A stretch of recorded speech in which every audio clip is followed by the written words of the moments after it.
Conservative. Constitutional. It's the Andrew Cooperrider Show, keeping you informed on what's going on right here in Kentucky.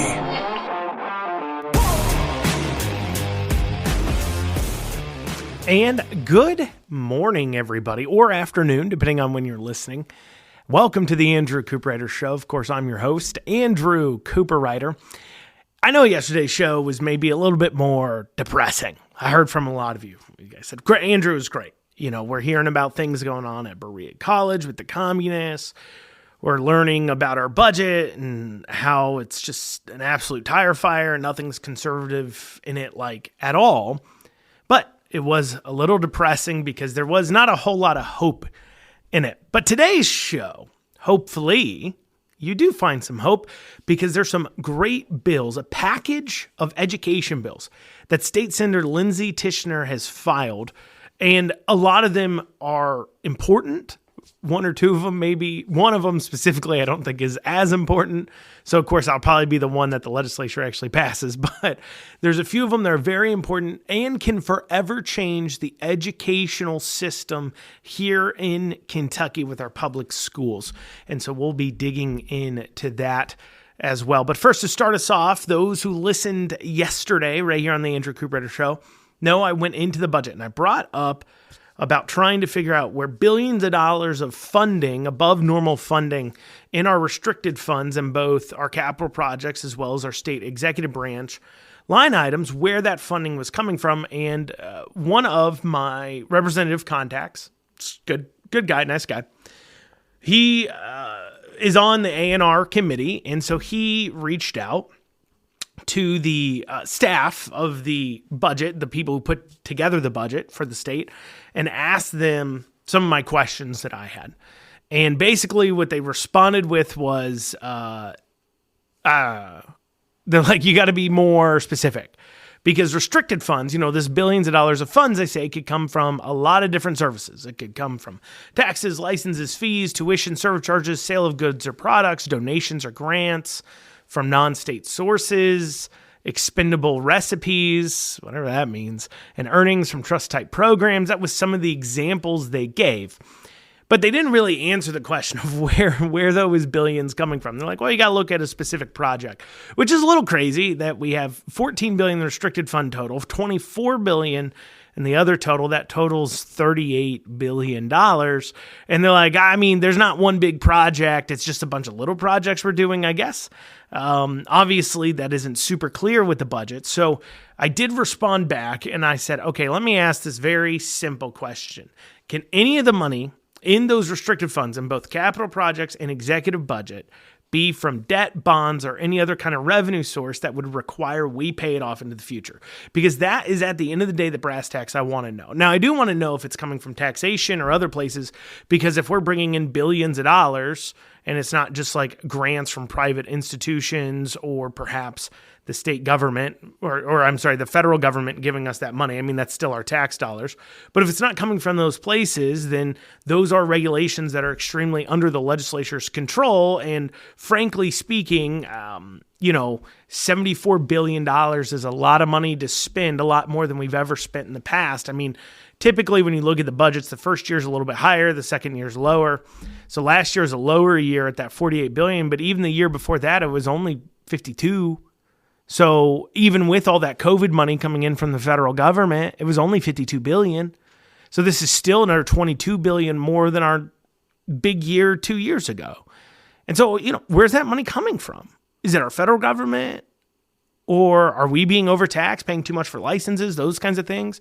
Or are you going into debt? I want to know. So I did ask that question. So if I get a response, I will be first to let you all know. I'll let you know right away as soon as I get a response about where that money is coming from, because we need to get to the bottom of it. And I think you all would agree.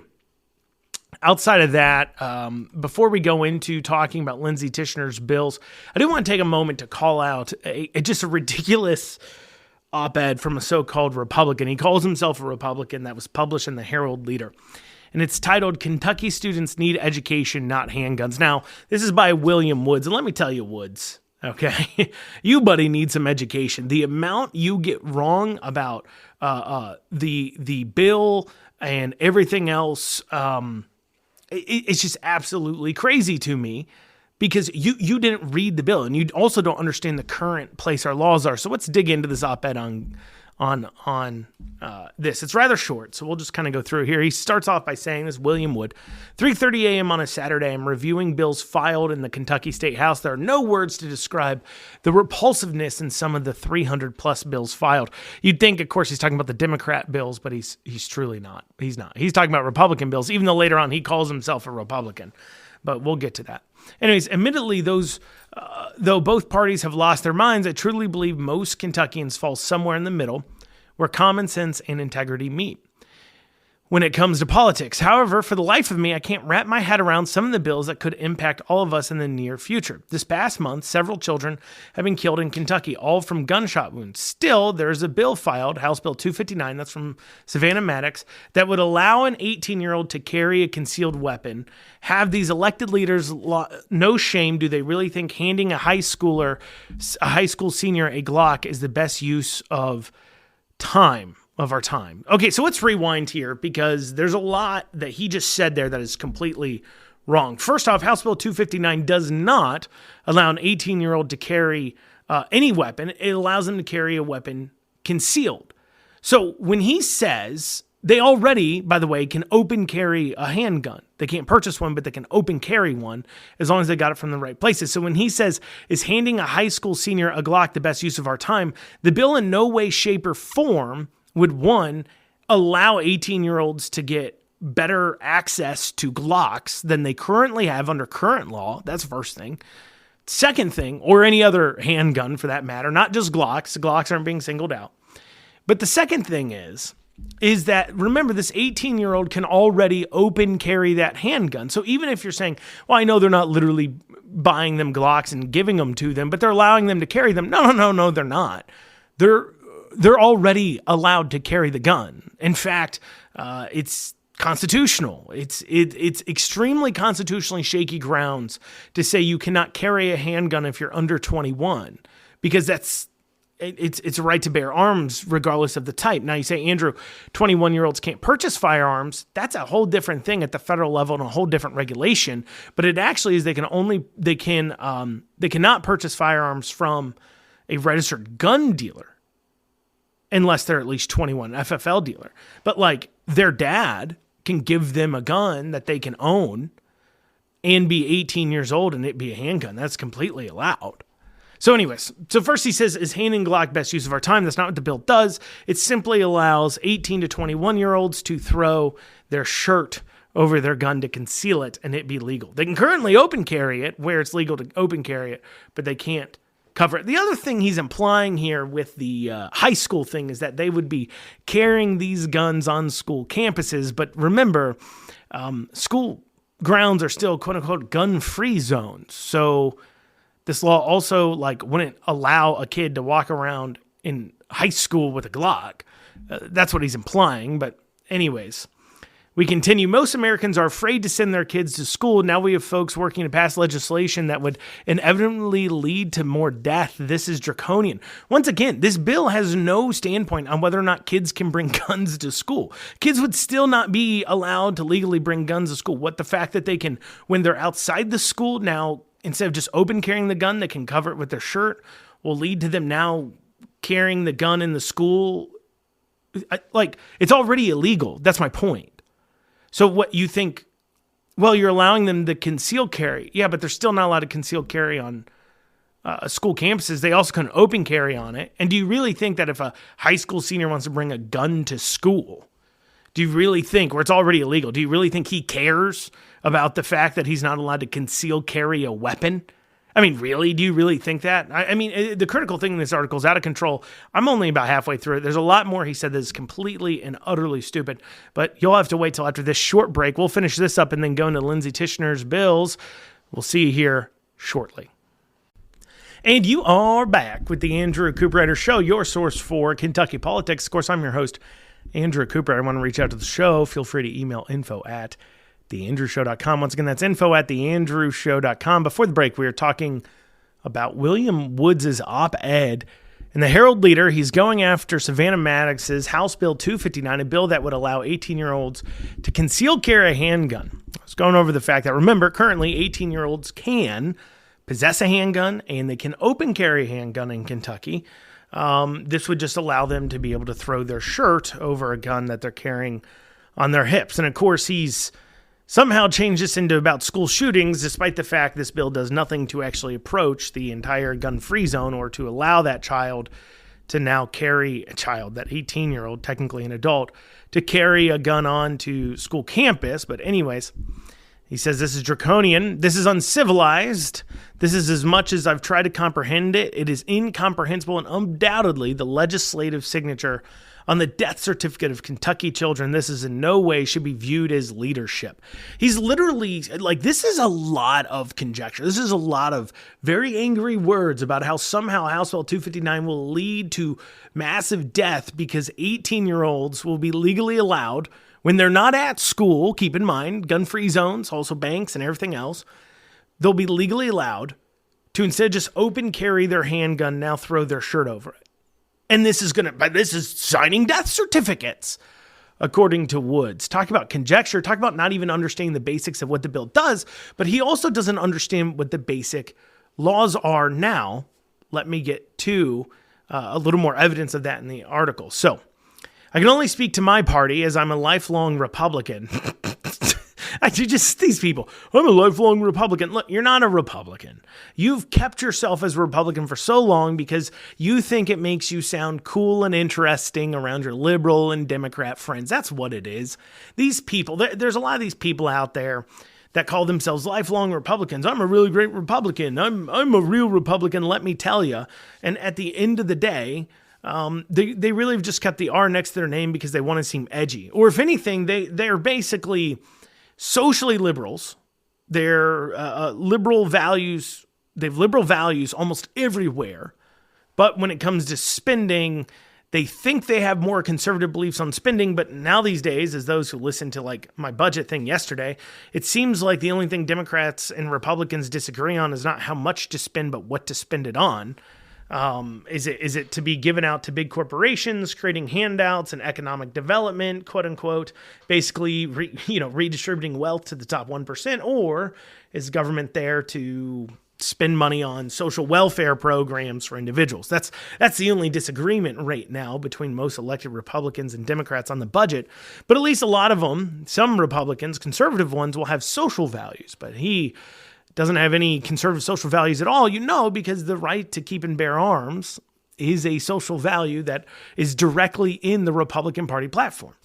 But he goes on to say that these so-called leaders, URC, proposing such astonishingly flawed and characterless legislation aren't real Republicans. It's true, they may go around calling folks like you and I rhinos, but they are the real Republicans in name only. They've hijacked our party for their own selfish and fraudulent reasons. We are in an article about the Second Amendment, something that has been in the Republican Party platform for a while. I mean, at this point right now, the Republican Party platform says that the right to keep and bear arms should be held close, that people's constitutional values shouldn't be, and the right to bear arms is a constitutional right and it shouldn't be abridged, and as well, people have a right to due process before that is taken away from them. That is in our Republican Party platform, and as it's wrote right now, it has been in there at least for the last 8 years. But also in some form or another, much longer than that as well. So he wants to say like, oh, you guys are the rhino. Meanwhile, we're the ones following the Republican Party platform, the one thing that you as a Republican are supposed to follow. So no, you're wrong, Woods. You are not a Republican. You're literally talking against the Republican Party platform and then calling yourself the real Republican. You are mistaken. But he goes on. He says that these folks aren't leaders. They don't care about you or your family, and they surely don't care about your children. If the average citizen advocated for this, we would label them domestic terrorists. Now, I would say I'm a pretty average citizen. Granted, I do this every day, 5 days a week, where I talk about conservative issues in Kentucky. And granted, I'm uniquely have the time to do that. I'm a business owner. I, employ dozens of people and so on and so forth. But I'm pretty average citizen. And I do advocate for this. Actually, many do. And he just labeled us all domestic terrorists. I mean, if you think, let me ask you, right now the law is that an 18-year-old can open carry a gun, can own a handgun, just can't purchase one from FFL dealer. The only thing they can't do that an adult can do outside of purchase a gun from, or a 21-year-old can do, outside purchase a gun from FFL dealer is throw their shirt over their gun as they're carrying it. Now, the fact that you think that an 18-year-old isn't just stuck to having to put a gun on their hip and carry it around, but can put a gun on their hip and throw their shirt over it and then carry it around. The very fact you think they can throw a shirt over it to Woods, what he's saying, now he probably doesn't really understand what he's saying, and he proves this later on. He's literally, this might be the stupidest person I've ever read an op-ed for. It might be. I mean, he did no research into it. Honestly, it's flabbergasting to me that the Herald-Leader even published this article with the amount of just conjecture and incorrect foundational fact is. I mean, you can say, here's what the bill does, here's why I think it's wrong, but you can't just create your own facts about the bill, but that's what he's doing. So he's saying that people like you and me who would throw a shirt over the gun, we're domestic terrorists because that's what we believe in. So he says, why should our legislators be treated any different? So he's saying that the person who puts forward a bill to allow a 18-year-old to throw a shirt over the gun and instead just carry it on their hip is a domestic terrorist and should be treated as such. And we citizens who are advocating for it are also domestic terrorists. He follows up by saying, surely the chaos to follow this action would be devastating. Who will be responsible for the deaths? Who will bear the burden and answer the question, why did this student have a legally purchased handgun in AP English? Okay, so this is once again, he doesn't understand what the bill is. He doesn't understand. I mean, he basically ends there. He finishes out the article with the teacher shortage already uncontrollable. Who'll want to teach knowing their students have unfiltered access to these guns? Few I fear. The bill doesn't allow an 18-year-old any more access to purchase firearms than they can't already. That is a federally regulated thing. The bill doesn't allow kids to carry guns in schools. And it certainly doesn't allow a kid to legally purchase a handgun in AP English. He could legally purchase the handgun outside of the school, but not in AP English. And so this is my point. I literally don't understand how he drew this out of the bill. I don't get it. It's not in there. And so I guess he just didn't read it. I mean, he said it was 3:30 in the morning. He was going through this. Maybe he needs to sit down, drink a few cups of coffee before old Woods here comes to the conclusion that people who support this bill are domestic terrorists. I mean, he did say it was 3:30 a.m. on a Saturday. Maybe he was drunk. Maybe this guy was hammered. Maybe he's completely hammered. I have to assume he was. I mean, and it does say he was a lifelong Republican. He was apparently a former GOP gubernatorial candidate endorsed by Governor Beshear in 2019. So he endorsed Governor Beshear in 2019. So he's a former GOP candidate, and then he endorsed Beshear in 2019. That's 4 years ago. So my point stands though. Was he drunk? Obviously. I mean, I just can't imagine why he thinks that that's what this bill does. But he's not quite done there. He does go on. I thought that was his last line, but he doesn't. He goes on to say the legislators supporting this bill would support it if they cared about your children. If they cared about your children, if they cared about Kentucky, if they cared at all about what we leave behind in society, they would be spending their time working to keep guns out of the hands of our students, not advocating for what can only be foreseen as a tragic and cruel punishment on the most vulnerable members of the common. Maybe I'm wrong on what this bill. I don't think I am. This is House Bill 259, right? I mean, I'm gonna double check real quick because House Bill 259 would just allow kids to. I mean, the way he's talking about this bill, you'd think it allows kids to conceal carry in the school. Let's see here. House Bill 259. Sorry.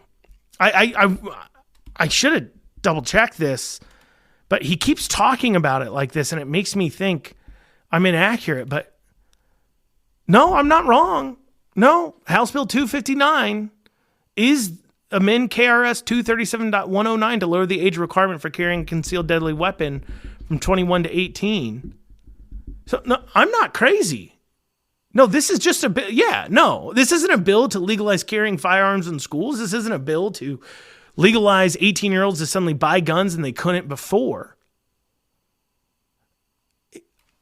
I'm literally, I knew I wanted to talk about this article because I thought I had the bill right, and I did. But I can't. I don't understand where he drew out any of this. I mean, it's just made up. He's just making up things about what the bill does and doesn't. He goes on to say Kentucky deserves more than lackluster, self-proclaimed political stars. It is time we label these folks for what they are and what they lack. We need a backbone in our party desperately. The lives of Kentucky's children are at stake. Currently, if you give a handgun to a minor, you'll likely be jailed and convicted of a crime. Why? Because it's wrong to give a deadly weapon to a child. It's that simple. The bill doesn't allow minors to carry guns. If you're over 18, it just allows you to conceal carry the gun. I don't think he read the bill. I'm sorry. I didn't mean to spend like almost 2 segments on this, but I'm just so shocked that this guy is this stupid. And he was a gubernatorial candidate. It just goes to show anybody can run for office. Well, y'all, that's what we've got time for in this segment. Coming up after this, we'll go over Lindsay Tichenor's educational bills. She filed a lot of them. We'll have more after this short break. You're listening to The Andrew Cooperrider Show. And you are back with The Andrew Cooperrider Show, your source for Kentucky politics. Sorry I spent so long on that op-ed there. I just reading through that, it was just mind-boggling to me. Those of you who listened to the last segment, mind-boggling to me. This guy was just way off base on what this bill does. I still can't understand how that got published and nobody told him hey, this bill... Are you talking about the same bill? This bill does none of that. But anyway, speaking of bills, though, Lindsay Tichenor, state senator out of Oldham County, dropped 6 Senate bills on education. Senate Bill 166 through 171. And several of them will literally change the way, this will have outside of passing school choice, these bills package, a few of them together, like I said, a few of them not as much, will literally change the entire way education's done in Kentucky for the better. So let's dig into them. So first, she filed Senate Bill 166, basically bans the use of government organized or non-governmental organizations that are based out of the People's Republic of China in education in Kentucky. So I didn't know we needed to pass a law about this. I thought that'd be pretty obvious, but when you have communists running your K through 12 education, you do, I guess, need to make sure you ban them from, doing business with China. But anyways, and using organizations to help teach that are out of China. So that's pretty clear. Senate Bill 167 is the one that if I disagreed with any of them, at all, it would be this one. This one is just one I think it's personally, I don't think it's super important or useful, but I'm from a different generation than Lindsay Tichenor. So Senate Bill 167 would require cursive and for students to be taught. So it requires cursive to be taught and for students to sign their name in cursive as a graduation requirement, that they can do a signature in cursive. Now, I'll tell you why I think this is kind of, it's just kind of outdated, right? I mean, like I said, different generation. I learned to do cursive. I taught my son to do cursive. My son knows how to write in cursive. So, it's not like I have a big problem with cursive per se. I mainly taught him how to read cursive because his grandma, she would write in cursive all the time. And a lot of people from further generations will write in cursive often. My dad, my mom, they'll write in cursive from time to time. And so I hear you, but in cursive is very useful for when you need to quickly write notes or write things down, because of course you don't have to lift your pencil as much. But in this modern age, how often, I don't know when's the last time I actually took notes on a piece of paper. Even as I'm my show notes that I use and reference when I'm doing this show, I write it down in the notes pad document that Apple Macs have available to them. when I go ahead and prepare for this. That's what I'm writing it in. Or if it's on my phone, if I'm out and about and I hear like a political story or hear about something political that I want to make sure I talk about, I'll make a note in my phone on the Notes app. Nobody uses paper anymore for notes.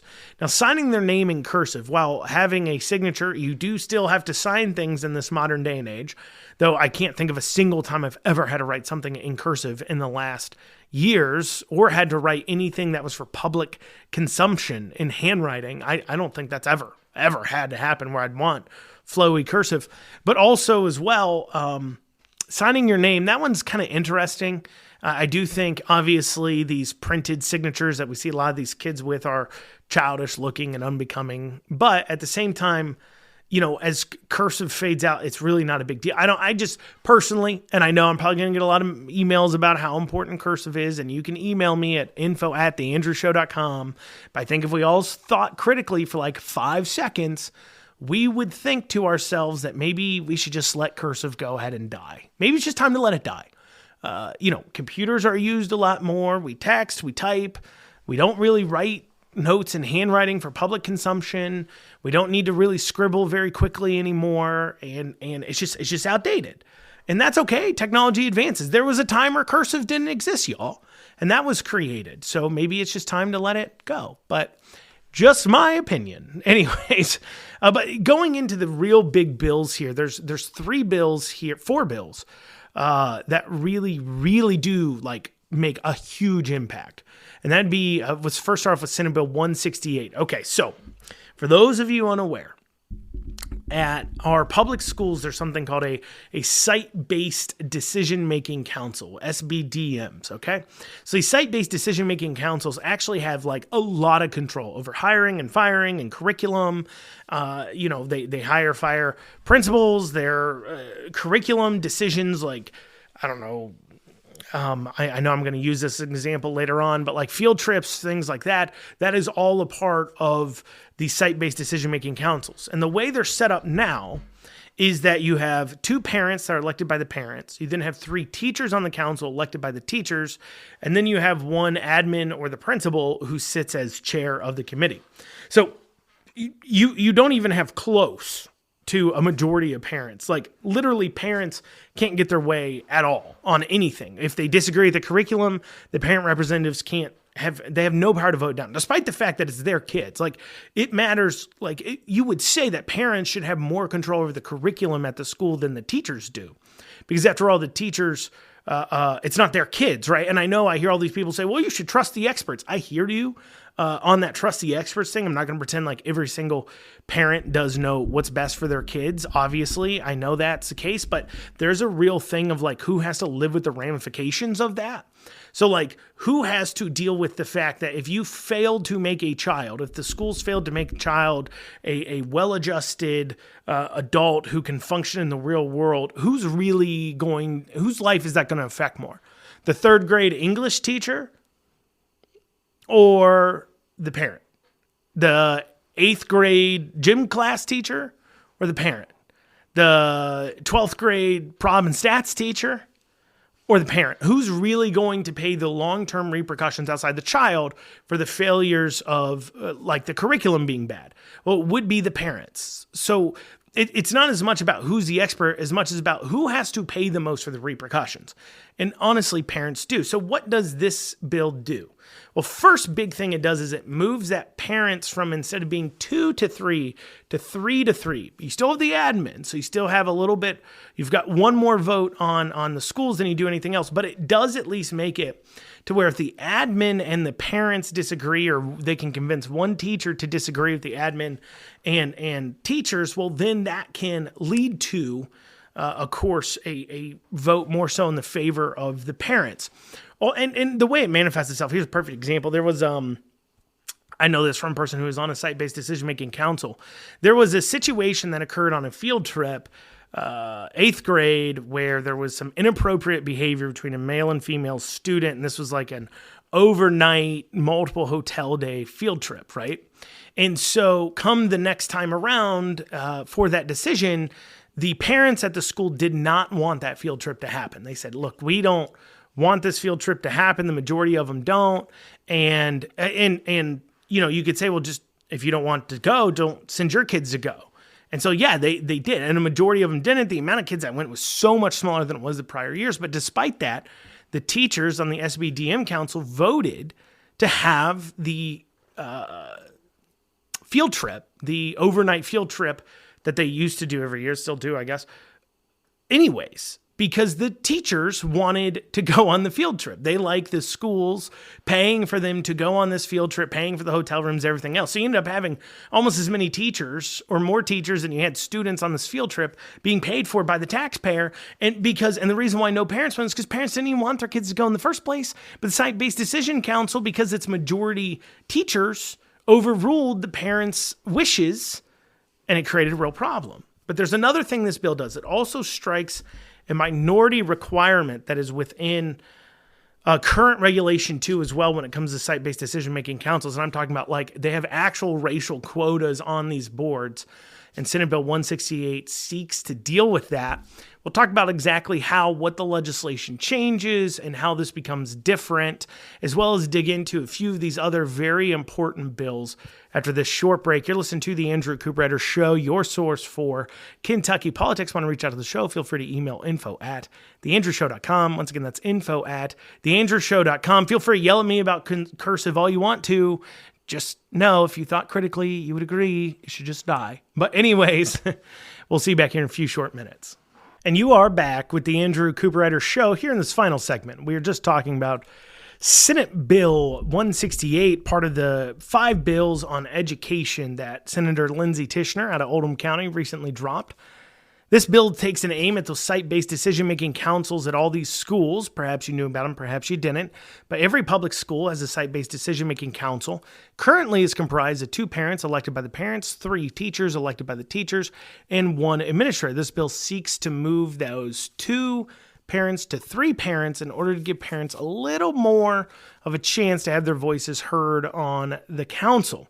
But the other thing Senate Bill 168 does is it also strikes this weird racial quota thing. So according to the current law, if a school is at least 8% minority population, then you have to elect at least 1 minority representative, and it has to come from both teacher and parents. So basically, if a school is at least 8% minority population and there's not already a minority on the SBDM, there's to be a new election held for 1 additional parent and then also 1 teacher. And both have to be minorities. And if you can't find a minority in the teachers, well, the teachers can just elect whoever they want to. But you have to elect a minority as long as it's at least 8% minority. Now, this is kind of weird, considering the fact that the entire council as a whole, as it sits right now, they can adjust, right? So it's a 2-to-3 ratio. So you could go up to 6 teachers and 4 parents or whatever you want to do, but it has to right now stay to that 2-to-3 ratio. This is just weird considering that, even with the admin on there, that is only 6 people.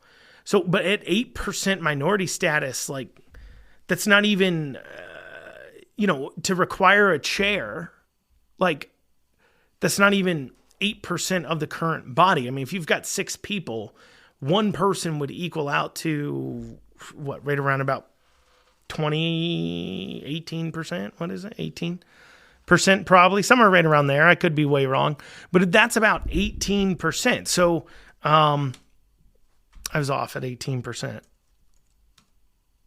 Let's see. I'm not far off. Is it 16%-ish? Yeah, okay, I wasn't far off. 17%-ish. Okay. So basically, 1 person represents 16 to 17% of the SBDM. So if you're trying to say like, oh, there needs to be representation of the minority, well, shouldn't that only kick in once they have enough of a minority percentage to represent at least the voting power of 1 chair? You suddenly give the minority population more voting power basically on the council. If you're worried about, racial representation, I mean, I'm not worried about racial representation, but they're worried about racial representation. So, I mean, shouldn't Wouldn't that be what you do there? I mean, I don't know. But it also too requires notification of elections, which this is a big thing. So if you have kids going to public school and you're listening to this, you're like, I didn't even know these existed. They've existed forever, these SBDMs. And you're like, how do I get on? How do I vote? How do I take part in it? Well, schools don't often tell you, so this would require a notification of election. And of course, they do that because they want the right parents on board. They don't want too many that are going to cause a problem. So that is a major change. It starts giving more control of the curriculum to the parents, while at the same time allowing more opportunity for people to become involved in their kids' education. Senate Bill 169 is a bill that would allow the recall of school board members. Right now in Kentucky, not a single elected position can be recalled. To which, personally, my opinion, well, why stop at school board members? Let's allow any single elected representative to be able to be subjected to a recall vote. I think that's a great thing, and that should be what we go ahead and do. Then we move on to Senate Bill 170.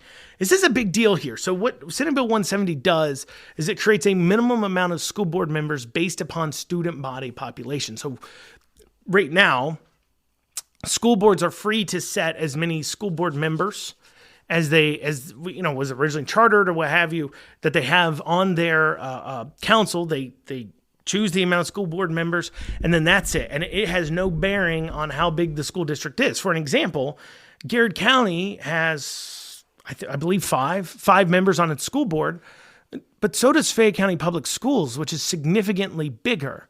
So what this bill does is it would require at certain intervals an increase of population. So every 10 years, they'd take a look at the student body size, and then they'd go ahead and make an adjustment to your school board member number. So if you have 15,000 students or fewer, you have 5 members on the board. If you have 15,001 between 30,000 members, you shall have 7.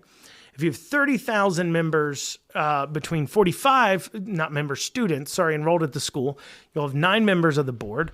If you're between 45,000 and 60,000, 11, and 60,001 to 75,000, 13. And if you're above 75,000, this would be 15. Now, what does this do practically speaking? So let's take Fayette County Public School.